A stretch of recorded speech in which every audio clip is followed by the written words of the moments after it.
রাধে রাধে। মহাবারণী অর্থাৎ মধু কৃষ্ণা ত্রয়োদশী তিথি স্বয়ং অদ্বৈত প্রভুর মাধ্যম দ্বারা স্বয়ং মহাপ্রভু এসেছিলেন। গঙ্গা জল এবং তুলসী মাধ্যম দ্বারা ভগবানকে স্বয়ং বৈকুণ্ঠ থেকে ভগবানকে তিনি নিয়ে এসেছিলেন। সেই অদ্বৈত প্রভুর এখানে আমরা স্নান করব।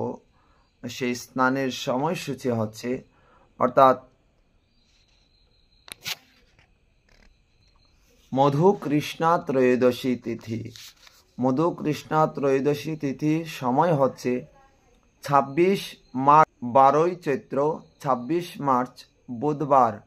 12ই চৈত্র 26 মার্চ বুধবার রাত 11টা 1 মিনিট 52 সেকেন্ড। 11টা 1 মিনিট 52 সেকেন্ড হইতে পরদিন অর্থাৎ বৃহস্পতিবার 13ই চৈত্র 27শে মার্চ রাত্র 9টা বেজে 24 মিনিট 48 সেকেন্ডের মধ্যে আমরা স্নান সেরে নেব। অর্থাৎ বৃহস্পতিবার রাত্র 9টা 24 মিনিট পর্যন্ত সেই তিথি পেয়েছে। সেই তিথির মধ্যেই আপনারা স্নান সেরে নেবেন। আপনারা মাধবকুণ্ডে, তারপরে যে বিভিন্ন জায়গায় স্নান হয়, রামগঞ্জে যদি না যেতে পারেন আপনারা বিভিন্ন স্থানে করতে পারেন সেই স্নান। আমি বলে দিচ্ছি কোথায় কোথায় রয়েছে বাংলাদেশের। সিরাজগঞ্জ জেলা, নওগাঁ, নাটোর, তারপর হচ্ছে কলকাতা রয়েছে, বাহিরে সেই কলকাতাতে রয়েছে ভারতে, ফরিদপুরে রয়েছে বাংলাদেশে ফরিদপুরে, তারপর চট্টগ্রামের করণ ঘাই গ্রামে রয়েছে, সেখানে স্নানের ব্যবস্থা রয়েছে।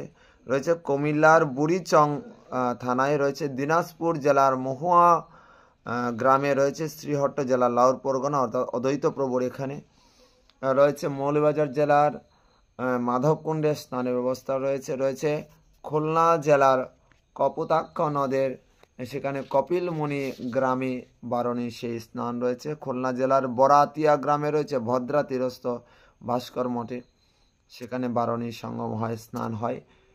তারপরে সেই খুলনা জেলার লক্ষ্মীখালী গ্রামে রয়েছে, বগুড়া শহরে রয়েছে, তার থেকে 8 মাইল দূরে উত্তর মহাস্থানে পরশুরামের ভগ্নী শিলাদেবীর ঘাটেও স্নানের মেলা বসে। রংপুর জেলায় রয়েছে, পাবনা জেলায় রয়েছে দিনাজপুর জেলার কাঁঠালবাড়িতে, মানিকগঞ্জ জেলার শিবালয় গ্রামে রয়েছে নীলফামারী জেলার কিশোরগঞ্জে রয়েছে, চট্টগ্রাম জেলার ডবল মরিং থানার পতেঙ্গা গ্রামে রয়েছে যশোহর মুক্তেশ্বরী নদীতে স্নানের ব্যবস্থা রয়েছে। চট্টগ্রামে জেলা সাতকানিয়া উপজেলার কাঠগড় এখানে রয়েছে। মধুকৃষ্ণা ত্রয়োদশীতে রয়েছে বাগেরহাট জেলাধীন কচুয়া উপজেলায় কাঠালিয়া গ্রামে রয়েছে। চট্টগ্রামের পাহাড়তলিতে স্নানের ব্যবস্থা রয়েছে। আরও আপনারা যদি কোথাও না যেতে পারেন তবে স্নান অর্থাৎ আপনি গঙ্গেচ যমুনে চৈব গোদাবরী সরস্বতী নর্মদে সিন্ধু কাবেরী জলাস্মিন সন্ধিং কুরু এই মন্ত্র বলে অঙ্কুশ মুদ্রা দ্বারা আপনি আচমন পাত্রে অথবা একটি পাত্রের মধ্যে জল নিয়ে আপনারা স্নান ইত্যাদি সেরে নিতে পারেন। আমি পূর্বেই বলে দিয়েছি কখন আপনারা স্নান করবেন। শতবিংশা নক্ষত্র যুগে আপনারা স্নান করুন। সবার মঙ্গল হোক, সুন্দরভাবে আসুন। এই বছর আমিও যাচ্ছি সেই অদ্বৈত ভূমিতে। 26 তারিখ এবং 27 তারিখে স্নান করব সবাই মিলে। এখানে লক্ষ লক্ষ ভক্তের সমাগম হবে। আপনারাও চলুন আমাদের সাথে। রাধে রাধে। জয় শ্রী অদ্বৈত প্রভুর জয়।